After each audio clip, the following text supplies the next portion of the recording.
Y ahora, mis amigos, aclaremos la profecía, lo que va a ocurrir a continuación. ¿Dónde estamos ahora en el cumplimiento de la profecía bíblica? ¿Qué va a conducir al mundo mañana a la segunda venida de Cristo? ¿Qué pasa con Armagedón? ¿Cuándo llega eso? ¿Rusia va a atacar? ¿Rusia nos va a sumergir en la Tercera Guerra Mundial? Y si es así, ¿cuándo y dónde atacará? Todo está en la Biblia. Está profetizada la guerra en la que Rusia va a sumergir al mundo. Pero, ¿dónde atacará? ¿Cuándo sucederá? ¿Qué pasará primero? ¿Qué pasa con esta teoría del rapto? ¿Qué hay de la segunda venida de Cristo? ¿Qué hay de la gran tribulación? Lo que sucede justo antes, ¿qué sucede justo después? Ahora, hemos estado pensando en esto durante las últimas transmisiones y hemos estado cubriendo el capítulo 24 de Mateo en esa profecía del Monte de los Olivos de Jesucristo. El hecho de que él dijo que por supuesto esta vez habría muchos falsos ministros viniendo en su nombre profesando ser los ministros de Jesucristo. Por supuesto que si vienen en su nombre profesarían ser sus ministros. Proclamarían que él era el Cristo y sin embargo engañarían al mundo. Mis amigos, eso es lo que sucede. Ha estado ocurriendo durante 19 siglos. Y luego dijo que finalmente en este tiempo del fin, justo antes del fin del mundo y la señal de su venida, este evangelio del reino, que es el mismo evangelio que Jesús mismo proclamó, el evangelio que Dios envió por él como mensajero, sería proclamado a todo el mundo como testimonio a todas las naciones, y luego dijo que vendría el fin. Ahí es donde estamos ahora. Ese evangelio está ahora por primera vez en 19 siglos saliendo alrededor del mundo. Tus oídos lo están escuchando en este momento. Este es un cumplimiento de la profecía. Pero también dijo que descendiendo al tiempo del fin, después que hubo guerras y rumores de guerras, dijo que ese no era el final. Que finalmente en el tiempo del fin habría una guerra mundial, naciones contra naciones y reino contra reino.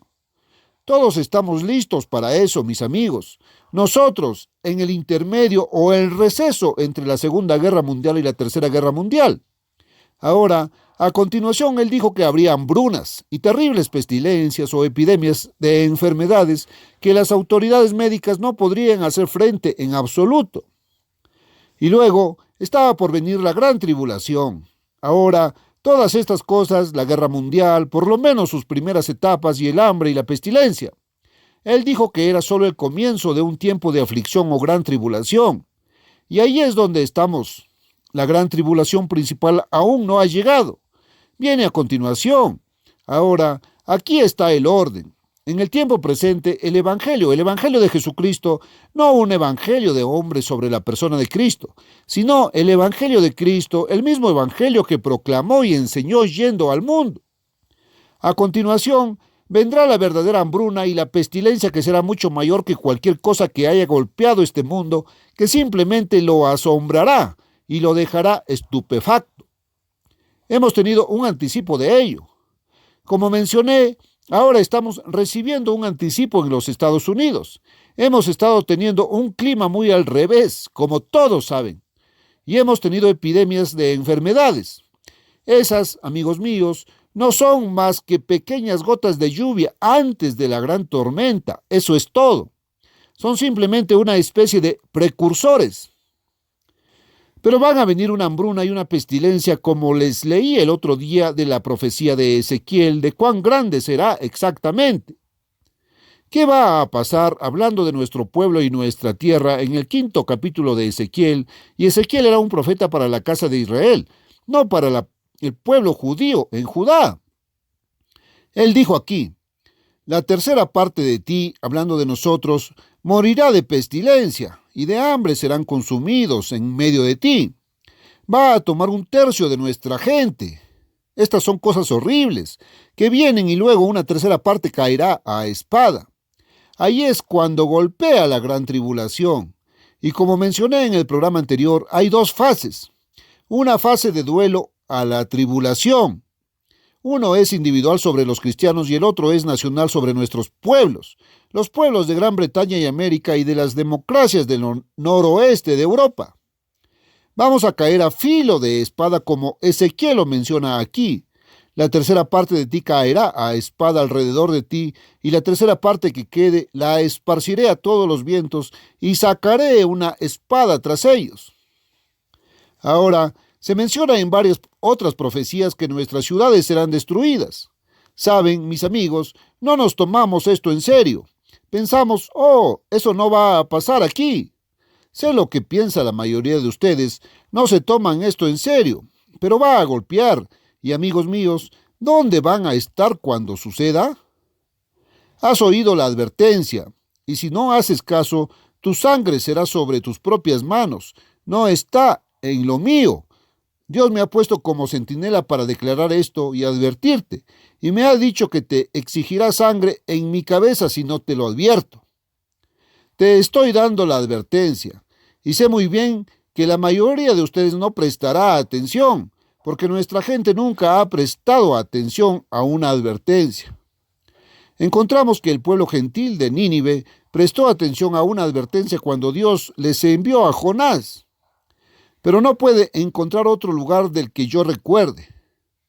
Me alegraría mucho si pudiera mostrarme otro lugar en donde su Biblia, donde el pueblo de Israel o el pueblo de nuestros antepasados escucharía alguna vez una advertencia de los profetas de Dios y arrepentirse y volverse a Dios, y donde la amenaza de destrucción no llegó. Ha habido casos, por supuesto, donde los reyes individuales de la antigua Judá se arrepintieron y se volvieron a Dios, y alguna pequeña cosa por el estilo, y donde el antiguo Israel en los días de los jueces, cuando fueron llevados cautivos e invadidos y controlados por otra nación, donde finalmente clamarían a Dios por liberación, nunca se arrepintieron realmente. Y Dios los libraría tan pronto como estuvieran a salvo y libres. Pensaron que ya no necesitaban a Dios, como la mayoría de la gente hoy en día. La naturaleza humana no ha cambiado, y luego comenzaron a volverse a sus propios dispositivos, sus propios caminos y los caminos de los paganos que los rodeaban. Y de nuevo, un poco más tarde fueron invadidos y puestos nuevamente bajo el gobierno de algún potentado extranjero, hasta que Dios levantó otro héroe o un juez para liberarlos. Nuevamente cuando clamaron a él e hicieron al menos una profesión de arrepentimiento. Pues bien, aquí tenemos el orden. El Evangelio ya va al mundo. El hambre y la peste vendrán después, y la huida de los que se consideren dignos de escapar. Encontramos una serie de lugares donde muchos deben ser considerados dignos de escapar de todas estas cosas que sucederán y de presentarse ante Cristo en su segunda venida. Lo encuentra, por ejemplo, aquí en el capítulo 12 de Apocalipsis, donde se representa a la verdadera iglesia de Dios. Y los representa aquí, algunos de ellos como muertos en la angustia por venir. Dice que no amaron sus vidas hasta la muerte, y en el versículo 11, en el capítulo 12 de Apocalipsis, y luego otra vez, hubo guerra en el cielo. Nosotros hemos hablado de eso en las últimas transmisiones. Miguel se puso de pie, el gran arcángel de nuestro pueblo y nuestras naciones, y encontramos aquí en el versículo 7 del capítulo 12 de Apocalipsis que él se enfrentó al dragón, quien es definido o interpretado en el versículo 9 como Satanás, el diablo. Y Satanás pierde en esa batalla y debe ser devuelto a la tierra. Y en el versículo 13, Apocalipsis 12:13, cuando el dragón, que era el diablo, vio que había sido arrojado a la tierra, persiguió a la mujer que había dado luz al hijo varón. Esa es la iglesia. Ahora, él persigue a la iglesia, parte de la iglesia, sin embargo, debe ser llevada a un lugar seguro, pero no toda. Si juntas todas las escrituras, lees solo un pasaje, puedes pensar que al leer esto solo, pero toda la iglesia debe ser llevada a un lugar seguro, pero cuando lees otros pasajes de las escrituras, ves que hay santos que son realmente creyentes en la palabra de Dios y en el testimonio de Jesús, que serán perseguidos y muchos serán martirizados. Ahora, aquí dice, a la mujer le fueron dadas las dos alas de una gran águila para que pudiera volar. Ella va a tomar un vuelo, quiero que se dé cuenta, para que pudiera volar al desierto, a su lugar. Ahora, ¿cómo se define esta iglesia? cómo se describe esta iglesia con la que el diablo está tan enojado y por qué está enojado? El último versículo de este capítulo lo describe. Apocalipsis 12:17. El dragón o el diablo se enojó con la mujer. Y la mujer es, por supuesto, un símbolo de la iglesia. Encontrará eso en Efesios, el 5º capítulo, y lo encontrará en 2 de Corintios 11 y otros lugares en las Escrituras donde las Escrituras mismas interpretan el símbolo de la mujer, donde se usa simbólicamente como en Apocalipsis para significar o representar la iglesia. Y el dragón se enojó con la mujer y fue a hacer guerra contra el remanente de su simiente.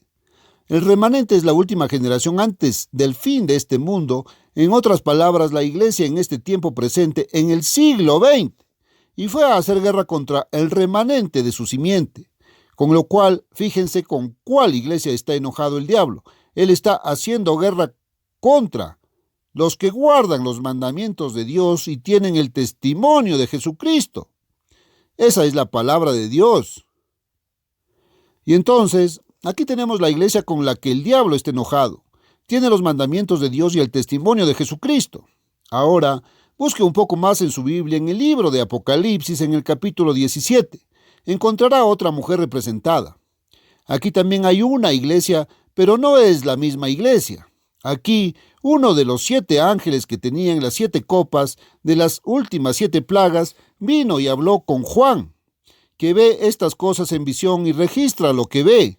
Ve los eventos que vienen sobre la tierra, los eventos profetizados en visión.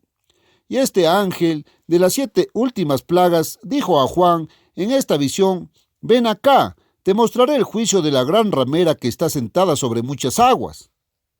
Ahora, esa no es una iglesia pura, esa no es la iglesia de Dios. Ahí está la herramienta del diablo. Esa es una iglesia que Satanás puede usar, con quien los reyes de la tierra han cometido fornicación. ¿Qué lo convirtió en una gran prostituta? Es un asunto espiritual. Una iglesia es considerada como un instrumento espiritual, un cuerpo colectivo espiritual de personas, y esto es espiritualmente hablando. Su fornicación aquí ha sido de naturaleza espiritual. Ahora, la iglesia por lo menos profesa ser, y se supone que es en el propósito y plan de Dios, la novia financiada de Jesucristo. Habrá una boda, un casamiento en la segunda venida de Cristo, y Él se casará con la iglesia. Ahora, Él es la cabeza de la iglesia. Tampoco significa que Él es la cabeza y la iglesia el resto del cuerpo, pero Él es la cabeza de la misma manera que un esposo es la cabeza de una esposa. Y entonces, aquí encontramos que lo que la convirtió en una mujer caída fue tener esta relación fornicaria con los reyes de la tierra. Cuando Cristo venga de nuevo, vendrá como Rey de Reyes y Señor de Señores. Y la iglesia debe casarse con Él, y Él será su esposo. Y su marido la gobernará. ¿Sabes? Eso está bastante pasado de moda hoy en día, ¿no? Bueno, se volverá a poner muy nuevo en el momento de la segunda venida de Cristo, porque la iglesia y todo el reino de Dios y la iglesia serán transformados en inmortalidad en el momento del matrimonio. ¿Cómo Cristo, que es un ser divino, que es Dios y Dios mismo, cómo podría casarse con algo que no es divino?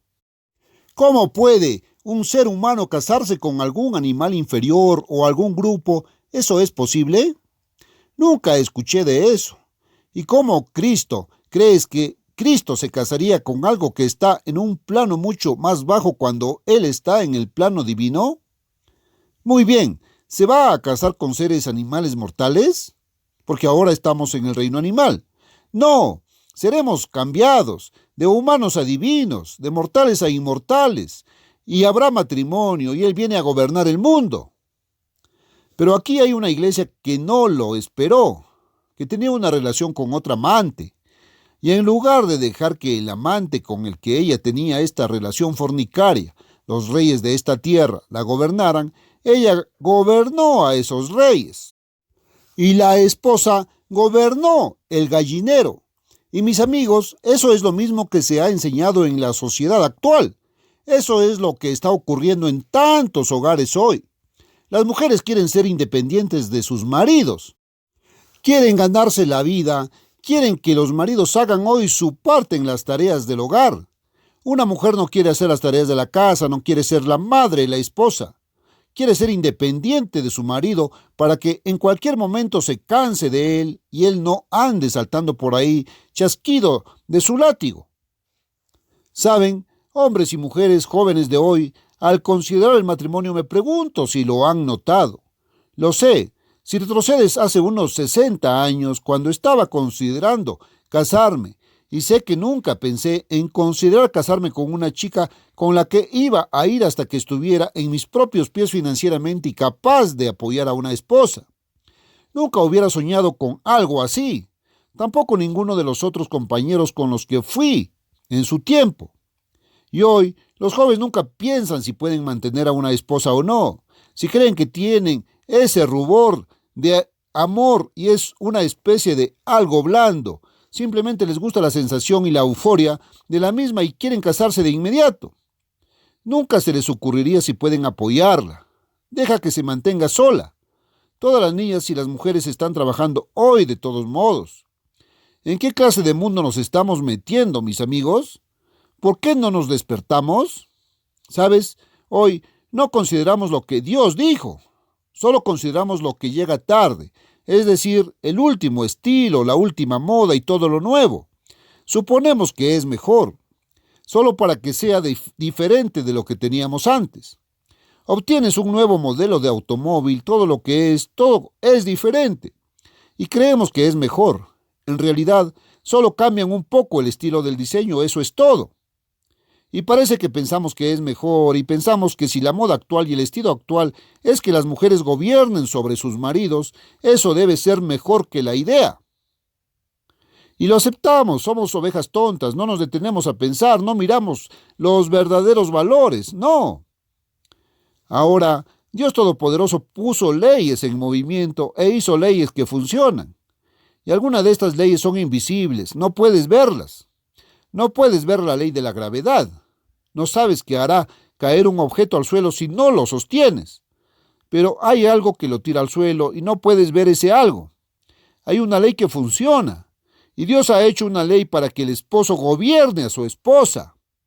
Y cuando un esposo no es lo suficientemente hombre para hacerlo, y no es lo suficientemente fuerte para hacerlo, y cuando una esposa comienza a afirmarse a sí misma y tiene un marido débil que es más un ratón que un hombre, tenemos algo que es contrario a la naturaleza misma que Dios mismo instituyó y no funciona. Y esa es la razón por la que tenemos más divorcios hoy. La tasa de divorcios está subiendo y subiendo. Simplemente los matrimonios no funcionan como antes. Y la gente no puede ver por qué. Cambiaron de moda, de estilo. Bueno, así es. Bueno, aquí había una iglesia que quería un nuevo estilo. Ella no iba a esperar a Cristo, se iba a casar con los reyes de este mundo y los iba a gobernar y dominar. Y eso se llama fornicación en el lenguaje de Dios. Y ella es llamada una gran ramera. Ese es un lenguaje muy feo. Yo no usaría tal palabra en el aire, excepto que la doy citando de la muy santa sagrada palabra de Dios. Está en su Biblia. Y ella es representada como el instrumento de Satanás el diablo. Ahora, ella también está representada aquí atrás en el capítulo 13 de Apocalipsis, donde se menciona esta misma supuesta bestia aquí, este gobierno civil. Está en el versículo 2 de Apocalipsis 13. Y el dragón, que es el diablo, le dio a este poder civil su poder y su trono y gran autoridad, porque el diablo es el verdadero gobernante del mundo. Pero aquí aparentemente hay una iglesia que está gobernando y dándole su poder a esta bestia. Entonces puedes ver de quién es Dios esta iglesia. Y está hecho muy claro. Ahora, mis amigos, hay un instrumento de persecución. Y está el instrumento del diablo que él puede usar. Y eso muestra que se va a levantar un gobierno en Europa por una unión de 10 naciones en Europa, como lo encuentran en el capítulo 17 de Apocalipsis, y van a atacar al pueblo estadounidense y al pueblo británico. Y Dios dice que si no clamamos a Él y prestamos atención a esta advertencia, que vamos a ser vencidos. Ahora les digo, El diablo va a insistir en que todos vengan a su religión y abandonen la palabra de Dios. Al diablo no le gustan los mandamientos de Dios. ¿Cuál es el gran conflicto entre el diablo y Dios? ¿Qué es lo que hizo de él un demonio? Él se negó a obedecer al gobierno de Dios. Dijo, voy a ascender, y él era un agresor. Dijo, voy a organizar mi ejército de ángeles. Subiré al cielo, exaltaré mi trono sobre los ángeles, las estrellas de Dios. Y así comenzó a luchar contra Dios porque no quería permanecer inferior y subordinado a Dios. No obedecería a Dios ni llevaría a cabo el gobierno de Dios como Dios le había ordenado que hiciera. Y eso es exactamente lo que él había estado influenciando a la gente y las naciones a hacer aquí en esta tierra desde entonces. Entonces, ahora aquí estamos. Algunas de las personas de la iglesia verdadera serán consideradas dignas de escapar. Van a volar a un lugar seguro. Pero aquellos con los que el diablo está enojado son aquellos que guardan los mandamientos de Dios, y ellos entonces, mis amigos, son la verdadera iglesia. Ahora, encontramos que este otro poder ha engañado a todas las naciones. Leíste eso aquí en los capítulos 17 y 18 de Apocalipsis.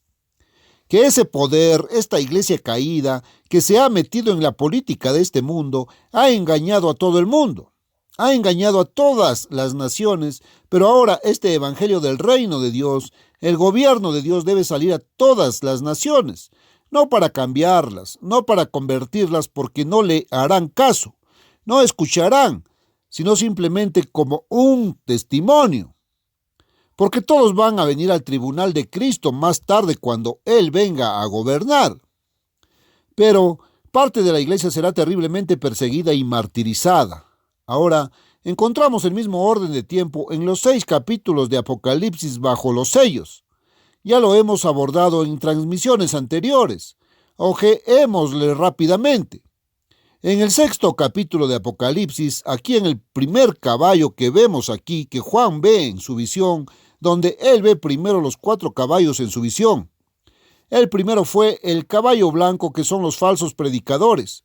Y sin embargo, casi todos creen que es Cristo o los verdaderos predicadores. Y segundo, el caballo que era rojo, y esa es la guerra.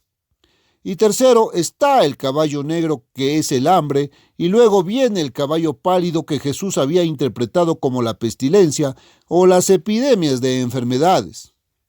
Y luego, después de eso, ahora lo siguiente que sucederá es la gran tribulación.